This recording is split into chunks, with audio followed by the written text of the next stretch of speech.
Welcome to Revenge with Lyra. The cold hum of the freezer aisle felt louder than my heartbeat.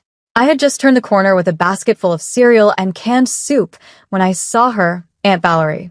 She smiled at first, that polite family smile we all practiced for holidays. "Hey, sweetie," she said. "How are you?" I grinned back, relieved to see a familiar face. "I'm good. So, when's the family trip happening? Mom mentioned it months ago." The color drained from her face. "Wait, you don't know?" I blinked. "Know what?" She hesitated, fingers tightening around her card handle. "We went last month, honey. Everyone did." The words landed like a slap. Last month. Everyone. I froze in the middle of the aisle, the hum of refrigerators buzzing in my ears. "Everyone," I repeated. "Who's everyone?" "Your mom, your cousins, even your brother. We all thought you couldn't make it." My throat tightened. Couldn't make it? Aunt Valerie, I paid for that trip. I sent Mom $4,500 for the villa deposit. Her eyes widened. Genuine confusion. "Sweetheart, your mom paid for everything herself. She never said you helped." I just stood there, staring at her, my cart forgotten. My fingers were already moving before I realized it, pulling out my phone, scrolling through old messages. There it was. "Mom, send me the $4,500 by Friday. We'll book together. Love you." My chest burned. "Aunt Valerie," I whispered, voice trembling. "Where exactly did you go?" She hesitated. "Malta." And that was the moment my whole body went numb. Because I knew exactly what $4,500 had really paid for, and it wasn't family memories. I left the store without even buying milk. My hands wouldn't stop shaking as I scrolled through my phone in the parking lot, sunlight blinding against the screen. I typed Malta into my messages. Dozens of family photos popped up in our group chat. I hadn't looked at them before. I thought they were old pictures Mom sent to inspire the upcoming trip. But the timestamps told a different story. 2 weeks ago, there was my brother lounging on a beach chair, my cousins on a yacht, Mom posing beside a dinner buffet, the one I had saved money for after skipping rent payments to help her book early. My throat ached. I clicked open our last conversation. "Mom, so proud of you, sweetie. We'll plan everything together this time." Me. Finally. Feels good to be included. "Mom. Always, baby. You're part of this family. Always." Right. The phone slipped in my palm. I sat in my car for a full minute before starting the engine. I wasn't sure whether I wanted to cry or scream. When I got home, the house felt too quiet, like it already knew something I didn't. I opened the family group chat again. The newest message was from my cousin. "Thanks again, Aunt Claire, for paying for everything." My heart stopped. Aunt Claire, my mother. And in that moment, one thought burned through the numbness. If she could lie about a vacation, what else had she been lying about? By the time I got home, anger had replaced the shock. I dropped my purse on the table, scrolled to Mom in my contacts, and hit call. She answered on the third ring, voice syrupy sweet. "Hey, honey. Everything okay?" I forced a calm tone. "Yeah, Mom.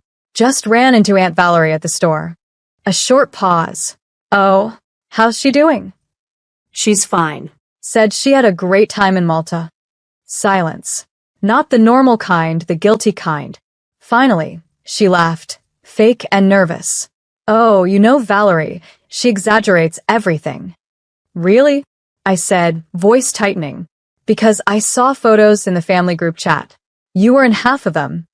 "Sweetheart," she said softly, "don't take this the wrong way. You've been so busy lately, and everyone thought you wouldn't be able to come. It was a last-minute thing." "Last minute," I repeated. "You asked me for $4,500 to book early." Her tone shifted, sharp, defensive. "Don't start, Lena. You've never understood how hard it is keeping this family together. That money helped all of us. You should be proud it went to something good." I swallowed hard. "Something good? You used my savings to play pretend on an island and left me behind." "Watch your tone," she snapped. "Don't twist this into something ugly." But it already was. As I hung up, my phone buzzed, a message from my brother. "No idea why Mom told you that. We didn't know you paid." My blood ran cold. Because if he didn't know, then who did Mom really spend my money with? I couldn't sit still. Every corner of my apartment felt too small, every breath too shallow. I opened my laptop and searched through my email, desperate for something, anything, that could make sense of the lie. Then I found it. A forwarded receipt from 6 weeks ago. Payment confirmation. $4,500 received from Lena Moore. Recipient, C. Moore Travel Fund. My eyes widened.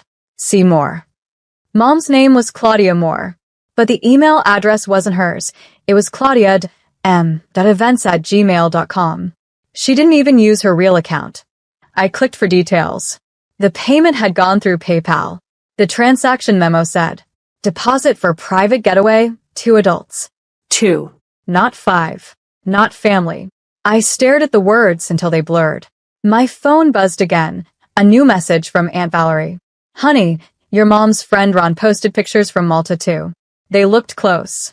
I didn't want to say anything, but maybe you should see this. Attached were 3 photos. Mom and a man I didn't recognize, laughing at a seaside table, her hand on his arm. Not my dad. My throat closed up. The family trip wasn't a vacation. It was a lie, a romantic getaway she'd paid for with my savings. My father had been home that week, recovering from surgery. I grabbed my keys, shaking so badly, I dropped them twice. This wasn't about money anymore. It was about betrayal. And I needed answers now. Mom's car was in the driveway when I pulled up, the same silver sedan I'd helped her pay off last year. My heart hammered as I climbed the porch steps, the same porch where she'd once taught me how to ride a bike. I didn't knock. I walked straight in. She was in the kitchen, humming, scrolling her phone with a glass of wine in her hand. The smell of candles and lemon cleaner filled the air, too calm, too fake. Back from your vacation? I asked. She spun around, startled. Lena, you scared me. Didn't scare you as much as Malta must have thrilled you, I said coldly. Her expression froze. Oh, for God's sake. Valerie couldn't keep her mouth shut, could she? So it's true. My voice trembled. You went behind everyone's back, used my money, and lied. She slammed the glass down. Watch your tone. You think I owe you an explanation? I raised you alone. Do you know how many times I covered your bills? How many times I skipped vacations for you? Then while I demanded. You said it was for a family trip. You let me believe I was finally included. Her eyes glistened, but her voice turned sharp. You wouldn't understand. I needed something for me for once. Ron offered. Ron.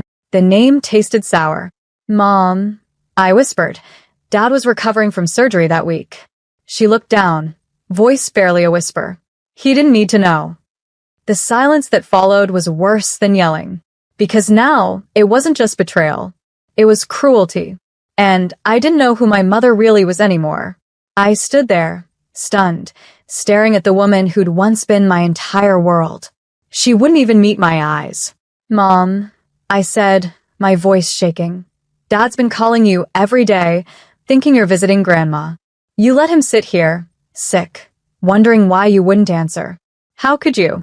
Her hands trembled as she grabbed a paper towel, pretending to clean the counter. You think marriage is easy, Lena? After 30 years of disappointment and silence? I needed to breathe. By stealing from me? She flinched. Don't be dramatic. I was going to pay you back.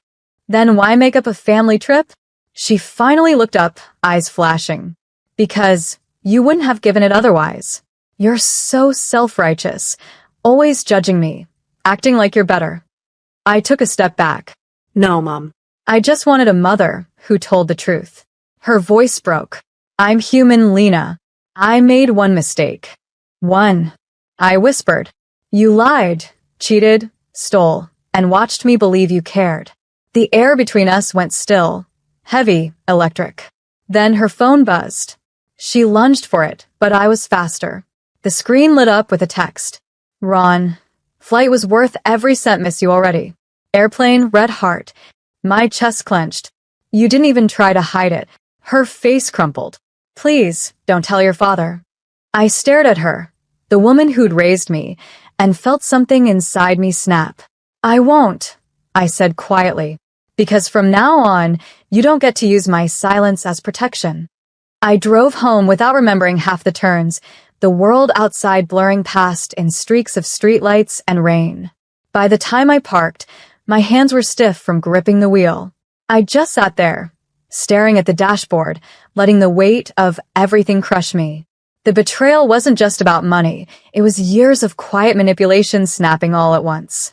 The guilt trips, the emotional blackmail, the way she'd made me feel ungrateful anytime I set boundaries.